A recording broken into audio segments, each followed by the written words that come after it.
Sometimes what accountants say you should do isn't always the best course of action. Accountants look for ways to save money. That's not necessarily best public policy. So the legislature and the governor are responsible for setting public policy. If all they were doing was listening to accountants, they would be following, not leading. Leading is their job. That's why they're sent to Olympia.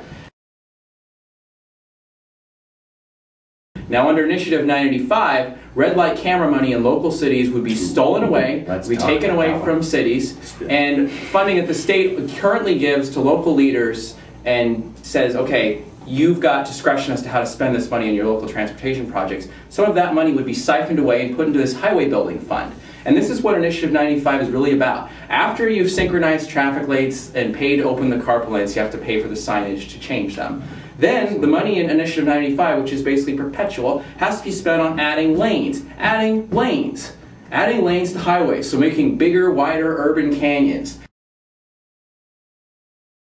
I mean, if it wasn't for these darn voters, this whole policy thing would be really easy. I mean, it would be if we could just dictate exactly what we believe is the right thing and these voters would just get out of the way, this would be really simple. But there's every once in a while we think it's kind of cool for the voters to actually have some say because they're the ones who are paying for it.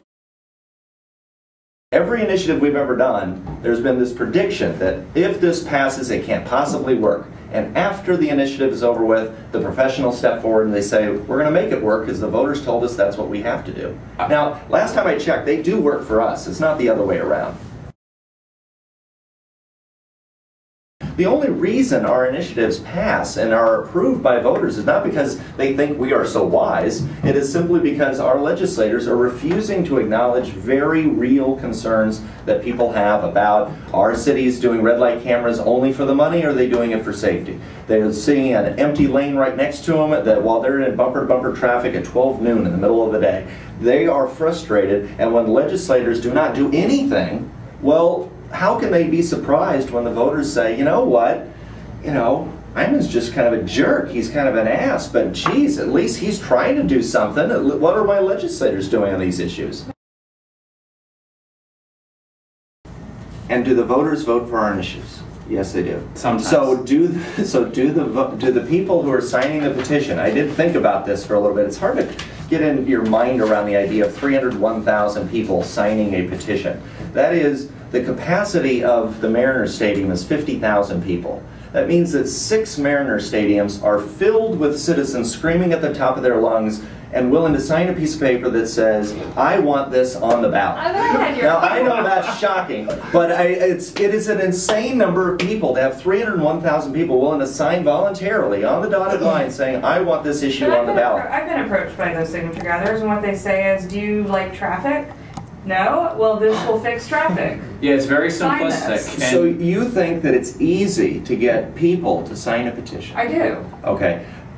You have not had the experience we have had, where it is really difficult in this day and age with Patriot Act and paranoia to put your name and address on an official government document to a stranger. Now you could to a person you don't know. And so I think it is a sign, an indication that we are tapping into something that's real.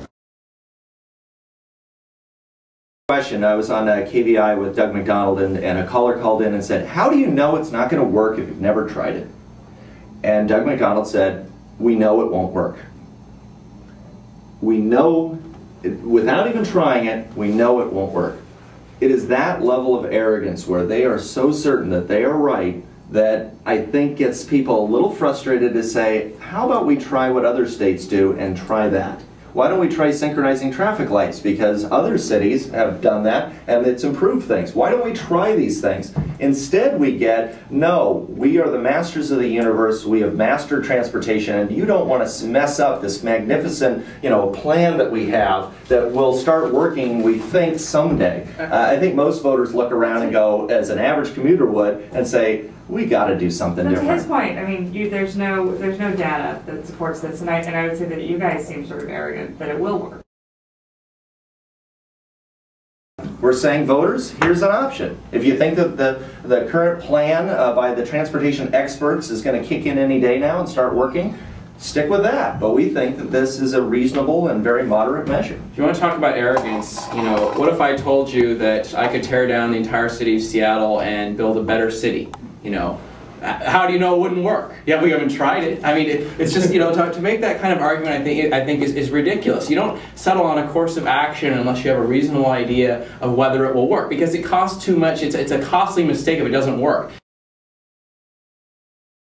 So I think if you want to talk about effectiveness, you need to talk about actually doing something that is going to work, as opposed to something that we've seen in city after city across the United States doesn't work. You can't add lanes to a highway and expect that traffic is going to get better. It gets worse because more people drive. More people say, well, there's another lane there, so I'll get in my car and go. We encourage automobile use. If that's all we do, if our only policy is to build highways and encourage people to drive their cars, we are going to get sprawl, more air pollution, and gridlock. We are going to get all three of those things.